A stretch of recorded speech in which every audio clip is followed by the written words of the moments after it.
Bharatiya Janata party के प्रदेश कार्यालय में आज भाजपा के विधायक और प्रदेश प्रवक्ता अमित मंडल ने झारखंड सरकार पर विभिन्न गंभीर आरोप लगाए।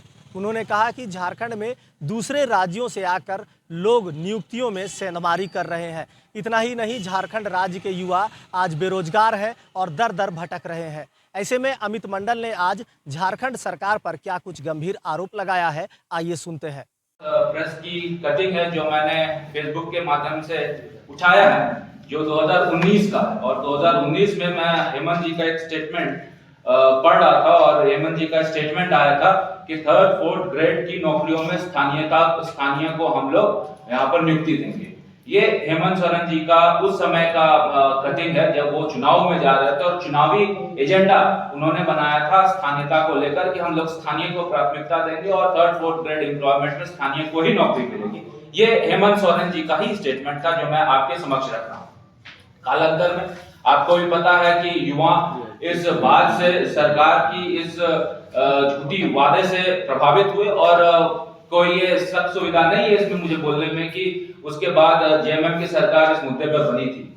लेकिन आज की डेट में जेएमएम की सरकार उलट इसके तमाम नियुक्तियां निकाल रही है, तमाम नियोजन नीति बना रही है। मुझे याद है कि 60-40 का जब आंदोलन हुआ था तो 60-40 के आंदोलन में हेमंत सोरेन जी जब मुख्यमंत्री थे तो उन्होंने सदन के अंदर कहा था कि झारखंड में किसी बाहरी व्यक्ति को नहीं मिलेगी नौकरी। 60-40 को लेकर जब हम लोगों ने सरकार से जवाब मांगा था, ये तो ओपन फोरम में है, पब्लिक फोरम में है और विधानसभा के पटल में भी चीजें रिकॉर्डेड है। लेकिन बावजूद इसके हालिया दिनों में जो आप नियुक्तियां देख रहे हैं जो कि नगर विकास विभाग से जेई की हुई, उसमें आप देखेंगे तो आपको भी पता है और हर जगह इस चीज को फेसबुक के माध्यम से पार्टी ने भी प्रचार किया है और हमारे नेताओं ने भी इस चीज को कहा है कि किस प्रकार से 70% से ज्यादा लोग बाहरी जो है इस नियुक्ति में शामिल होकर नियुक्ति पत्र ले रहे हैं। ये मेरे पास आंकड़ा है, ये आपके पास भी उपलब्ध होगा। मैं आपके रेफरेंस के लिए ये आंकड़े लाया हूं। उदाहरण के तौर पर मैं आपको बता देता हूं कि कहां से बाहरी लोग इस नौकरी के पार्टिसिपेट करके नियुक्तियां लिए हैं।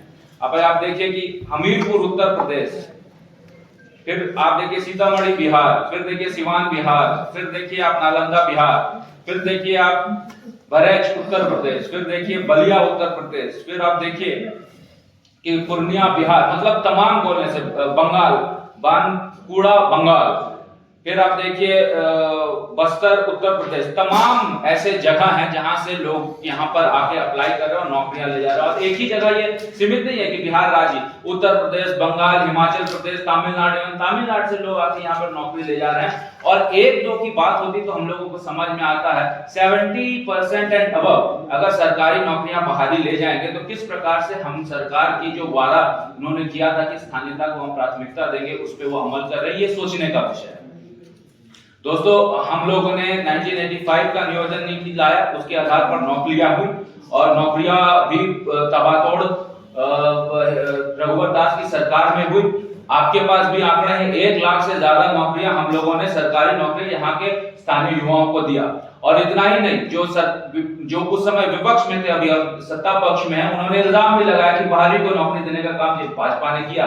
लेकिन हम लोगों ने जो नौकरियां दी उसमें मात्र 15 से 20% ही बाहरी थे और उससे ज्यादा लोग वहां पे बाहरी नहीं थे। ये पब्लिक डोमेन में है और ये सोचने का विषय है और ये चर्चा करने का विषय है कि किस प्रकार से हम लोगों ने जब नौकरियां दी तो उसमें जो नियम संगत है, जो कॉन्स्टिट्यूशनली जिसका प्रोविजन है, उसके आधार पर हम लोगों ने नौकरियां दी। लेकिन झारखंड की वर्तमान की सरकार जो नौकरियां दे रही है, और नौकरी भी कितनी दे रही है, 60, 70, 80 दे रही है, और उसमें से 70% अगर बाहरी को नौकरी मिल जाएगा तो आप समझ सकते हैं कि युवाओं के हित की बात करने वाली सरकार कितना झूठ बोल रही है।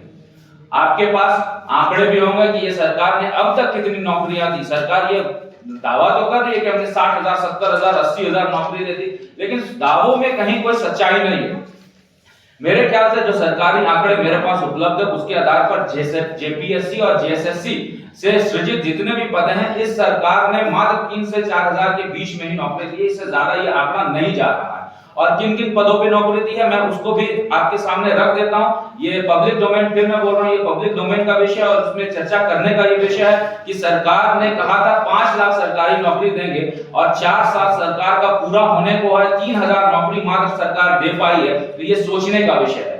इस सरकार ने नौकरी दी। एबीपी में 107, कृषि पदाधिकारी 129, प्रयोगशाला में 37, स्वास्थ्य डॉक्टर सीएचओ 470, जेपीएससी के माध्यम से नौकरियां हुई 252, आयुष डॉक्टर्स की बहाली हुई 217, जेई की बहाली हुई 617, स्वास्थ्य पशु चिकित्सकों की बहाली हुई 32। मात्र इतनी ही नौकरियां जो है प्रकाशित इस सरकार में हुई और इस सरकार में नियुक्ति पत्र बटा।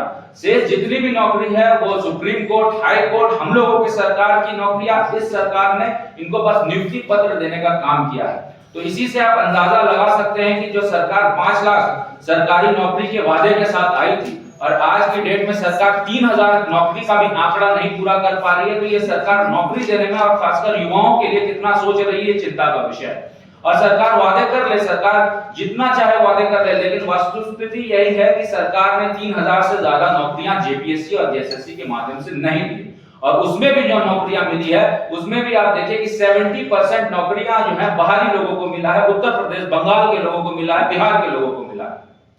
अब सवाल यह है कि आखिर ये सरकार इस तरह से सीटों का बंदरमाट क्यों कर रही है? सबसे बड़ा अहम मुद्दा, आप लोगों को भी पता होगा कि झारखंड राज्य में 60-40 को लेकर बहुत बड़ा आंदोलन हुआ था और 60-40 का आंदोलन युवाओं के द्वारा, आंदोलन भारतीय जनता पार्टी के द्वारा, आंदोलन सड़क से लेकर सदन तक हम लोगों ने किया था इस मुद्दे पे कि हम लोग चाहते हैं कि 60 तो खतियानी का अधिकार ही है, 40 पे भी झारखंडी का अधिकार होना चाहिए। इसको लेकर हम लोगों ने प्रोटेस्ट किया था।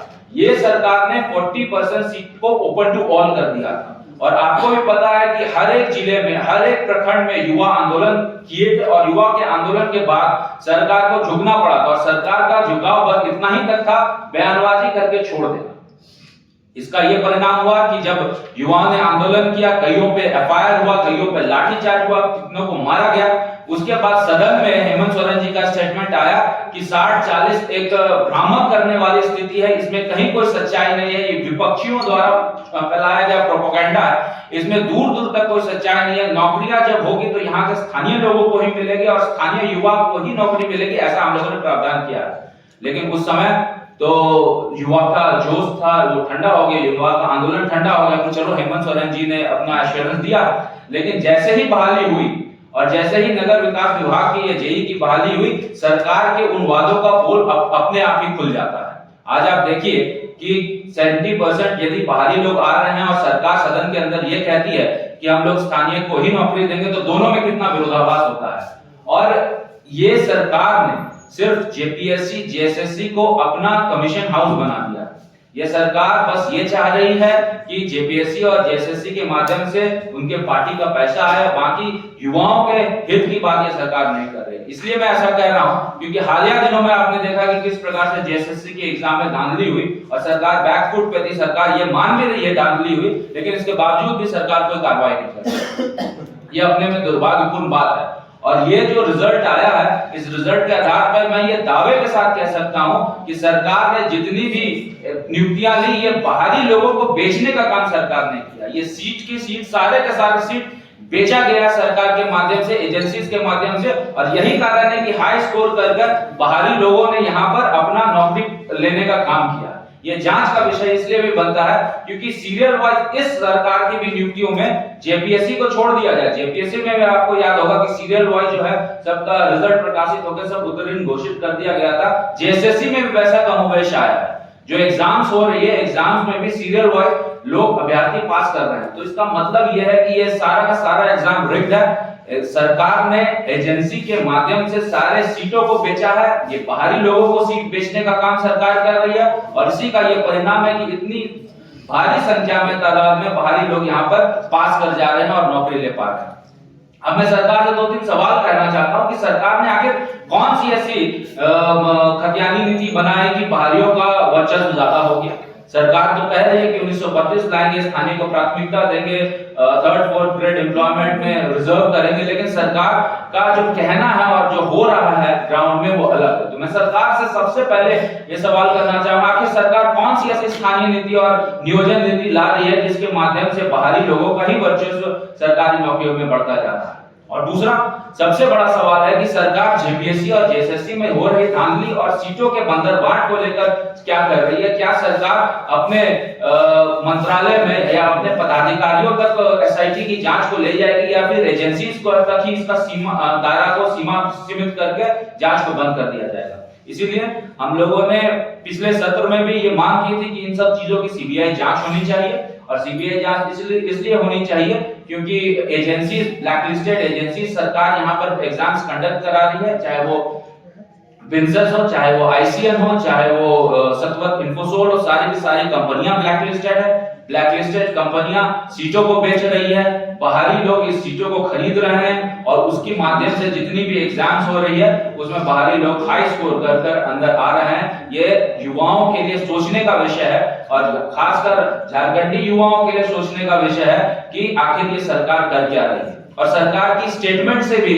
ये परिलक्षित होता है कि सरकार की सोच क्या है। जो व्यक्ति जेई के लिए, जो व्यक्ति एसडीओ के लिए, जो व्यक्ति इंजीनियर के लिए पढ़ाई करता है, 10 प्लस 2 पास करता है, परिश्रम करता है, लाइब्रेरी में जाकर अध्ययन करता है और उसको ये सरकार कह रही है कि तुम बकरी पालो, सुअर पालो, मुर्गी पालो, अंडे पालो, तो इससे ही सरकार की मनोस्थिति को हम लोग समझ सकते हैं कि सरकार कितना गंभीर है स्थानीय युवाओं को नौकरी देने के लिए। इसलिए हम लोगों ने ये प्रेस कॉन्फ्रेंस आपके बीच में रखा और मुझे एक याद सरकार का स्टेटमेंट, हेमंत सोरेन जी का स्टेटमेंट भी आ रहा है याद कि भगवान न करे कि मेरे, जो पहले ही बार उन्होंने कहा था सदन के अंदर, भगवान न करे मेरे ही परिवार से कोई जेपीएससी जेएसएससी क्लियर करे।